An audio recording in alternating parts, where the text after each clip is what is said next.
এবারে আপনাদের জানিয়ে দিই নিঝুম দ্বীপ সম্পর্কে কিছু সাধারণ তথ্য।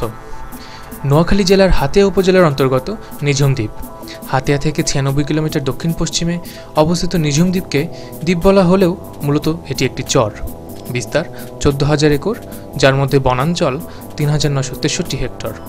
বনের প্রধান গাছ কেওড়া, বাইন, গেওয়া, হাড়গোজা ইত্যাদি।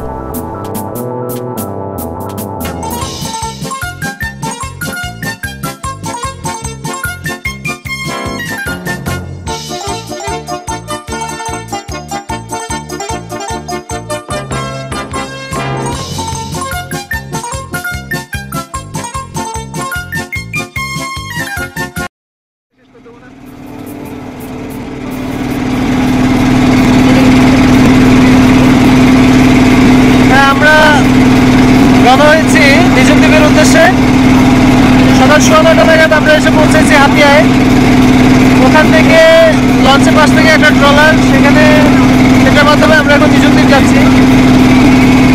মাঝি বা আশপাশের লোকজনের সাথে আলাপ করে আমরা জানতে পেরেছি এখনো মোটামুটি ঘন্টা 2-1 সময় লাগবে।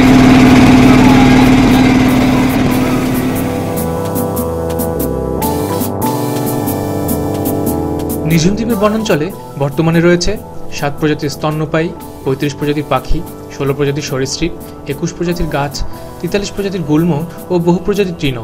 কোথাও বানর নেই, তবে রয়েছে অজস্র হরিণ। অবশিষ্ট অংশে বাতায়ন, আনন্দ, আগমন, বসুন্ধরা, যুগান্তর, ছায়াবিথি, ধানসিঁড়ি, সূর্যোদয় ও পূর্বাঞ্চল নামে 9টি গ্রাম রয়েছে। দ্বীপের বাসিন্দাদের প্রধান পেশা মাছ ধরা ও কৃষিকাজ। জেলেরা সংখ্যায় প্রায় 10 থেকে 15,000। দ্বীপের দক্ষিণ ও মাঝামাঝি অংশে এদের বসবাস।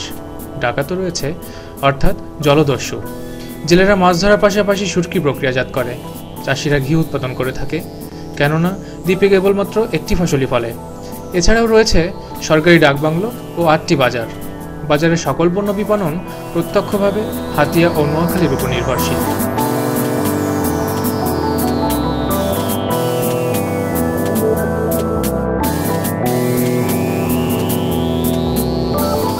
নিঝুম দ্বীপকে পরিবেষ্টিত করে রেখেছে প্রায় 24টি খাল।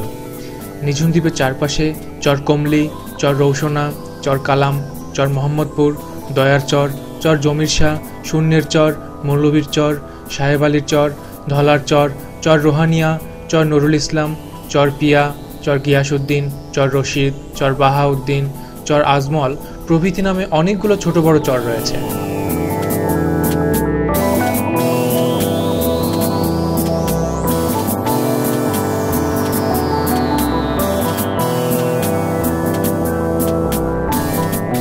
নিঝুম দ্বীপের পূর্ব নাম চর ওসমান।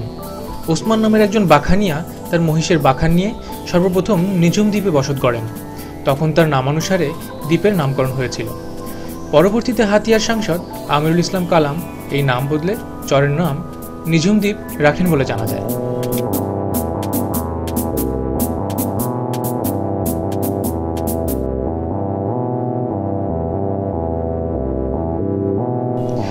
পঞ্চাশের দশকের মাঝামাঝি সময়ে নিঝুম দ্বীপে জনবসতি শুরু হয়। মূলত হাতিয়া জাহাজমারা ইউনিয়ন হতে কিছু জেলে পরিবার এই দ্বীপে বসবাসের জন্য আসে। এর চারপাশের লবণাক্ত পানিতে প্রচুর পরিমাণে ইচা মাছ পাওয়া যেত বলে একে অনেকে ইছামতি দ্বীপও বলে। এছাড়াও নিঝুম দ্বীপ কমলার চর, বাইলার ঢেল বা বাইলার চর নামেও পরিচিত।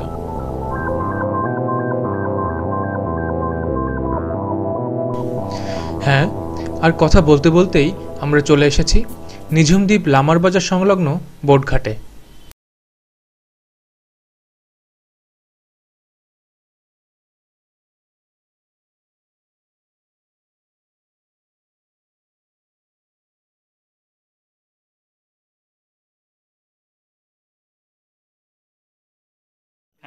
যাওয়ার সময় একটা মজা, সবাই একসাথে গেলে আরেকবার আমি বুঝতে পারছি যে কিছু একদিন থেকে এক্সট্রা কিছু হবে না, ওটা খরচ হবে, এগুলো দিয়ে করতেছি, এগুলো কথা চলতেছে, এগুলো তোলার জন্য করতেছি, ওই মেইনই পর্যন্ত এইভাবে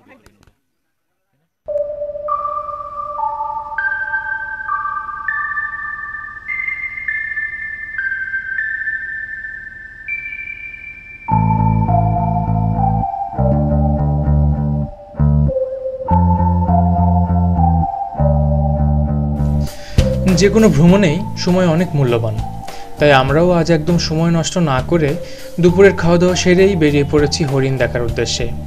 গন্তব্য চৌধুরী খাল বা ডাক্তার খাল এলাকা।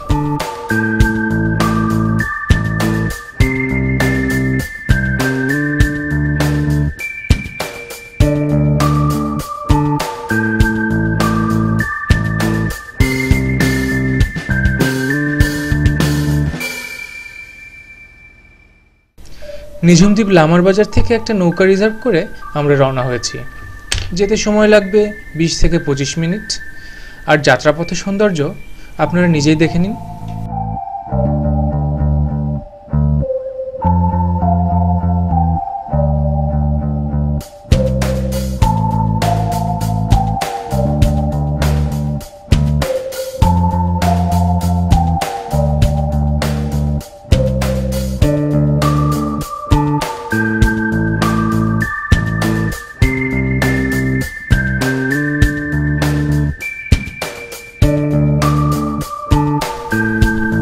চৌধুরী খাল বা ডাক্তার খালের দুপাশের পরিবেশ কেমন যেন নিস্তব্ধ মতন। খালের দুধারে গজিয়ে ওঠা কাদামাখা ঘন শ্বাসমূল আর বিস্তৃত ঘন গেওয়া কেওড়া বন। আশপাশে কোনো শব্দ নেই, কেমন যেন ভয় ভয় একটা ভাব। যারা ইতোমধ্যে সুন্দরবন ঘুরে এসেছেন তাদের কাছে একই রকম লাগবে, আর যারা এখনো যাননি তারা দেখে নিন, পরে কোনো এক সময় মিলিয়ে নেবেন না হয়।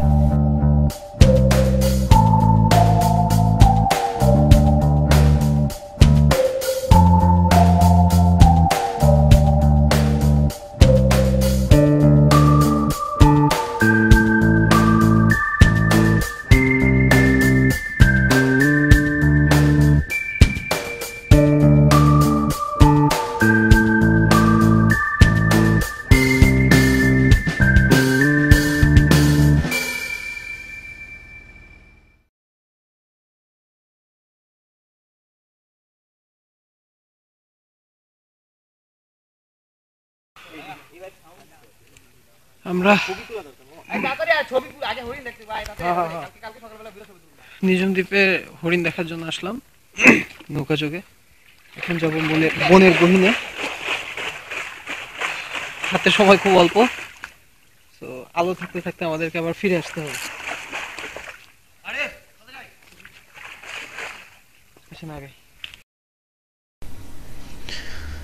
প্রায় ঢলে পড়া সূর্য, হাতে সময় খুবই সীমিত।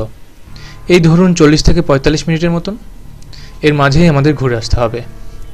তো আর সময় নষ্ট না করে বাকিটা আপনারাই দেখে নিন চৌধুরী খালের ভেতরের পরিবেশ।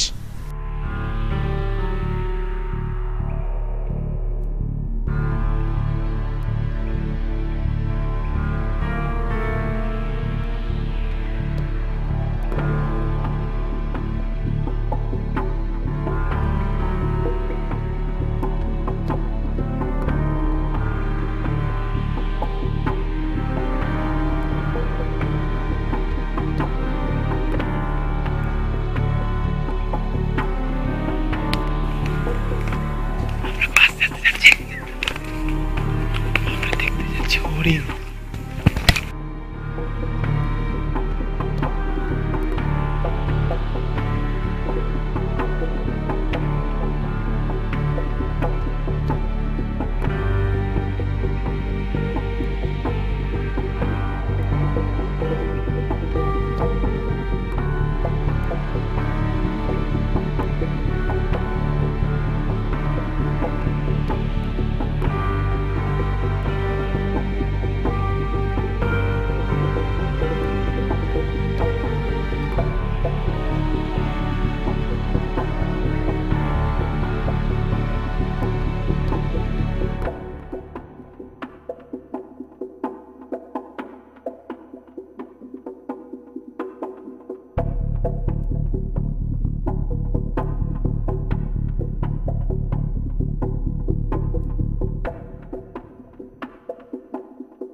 আচ্ছা, বনের পরিবেশ দেখেন।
আমরা এখানে হরিণ দেখতে আসছি।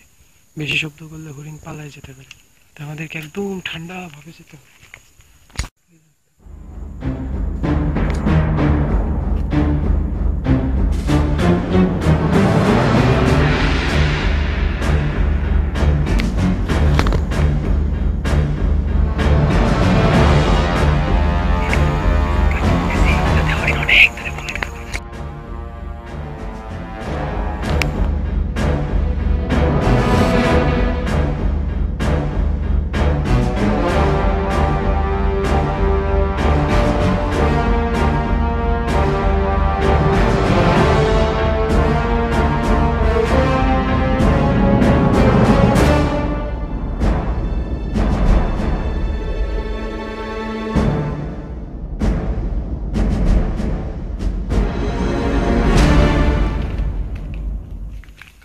কাজ হয়নি, ট্যুর লস।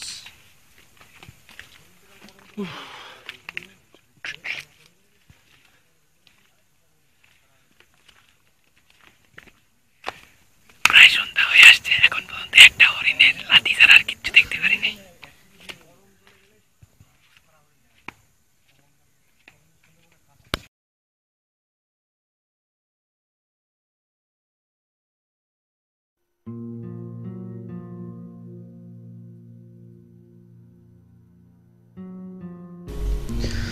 না, এ দফায় আর হলো না।